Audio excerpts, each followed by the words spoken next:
വന്യജീവൻ pension എന്ന ആശയം, ഈ ദൈവികമായ ആശയം, മാനുഷിക നന്മയ്ക്കുള്ള ആശയം, അച്ഛനമ്മമാരെ സംരക്ഷിക്കുക എന്ന ഈ ആശയം വിജയിപ്പിക്കുന്നതിന് വേണ്ടി ഏകദേശം 5-6 വർഷങ്ങൾ കൊണ്ട് നടത്തിവരുന്ന പോരാട്ടങ്ങളുടെ ഒരു ഭാഗമാണ് ഇന്നിവിടെ കൂടിയ നിരാഹാര സമരം.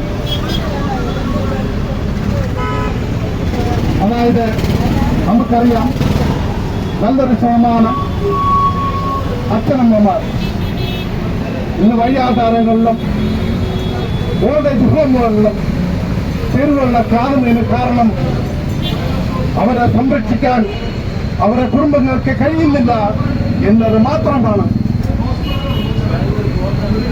അതുകൊണ്ട് മാസം 10,000 രൂപ പെൻഷൻ നടപ്പിലാക്കി വയോധികരായ മാതാപിതാക്കളെ സംരക്ഷിക്കണം എന്ന മുദ്രാവാക്യമാണ് ഈ വന്യജീവൻ പെൻഷൻ ഉയർത്തുന്നത്.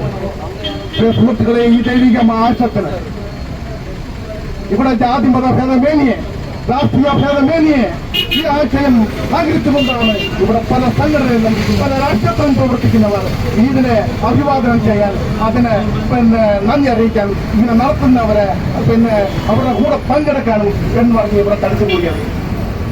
നമുക്കറിയാം, ഇന്ന് കാർഷിക മേഖല അനുഭവിക്കുന്ന കർഷകർ, അതായത് അവരുടെ പ്രായം ചെല്ലുമ്പോൾ അവർക്ക് പാടത്തിറങ്ങി അധ്വാനിക്കാൻ പറ്റാതെ അവർ വീട്ടിലിരിക്കുന്നു. പല രോഗങ്ങളാൽ ബാധിക്കുന്നവർ. അതേപോലെ തന്നെ മത്സ്യമേഖല നോക്കുമ്പോൾ കടമയോട് കല്ലടിക്കാൻ കടം ചെയ്ത് നിലനിർത്തി മുന്നോട്ട് പോകാൻ അവർക്ക് വളരെ ബുദ്ധിമുട്ടാകുന്ന സാഹചര്യം നിൽക്കുമ്പോൾ, അതുകൊണ്ടാണ് ഈ മാത്രമായ ആശയം വിജയിപ്പിച്ച് മാതാപിതാക്കളെ സംരക്ഷിക്കണം എന്ന് ആഗ്രഹിക്കുന്നത്.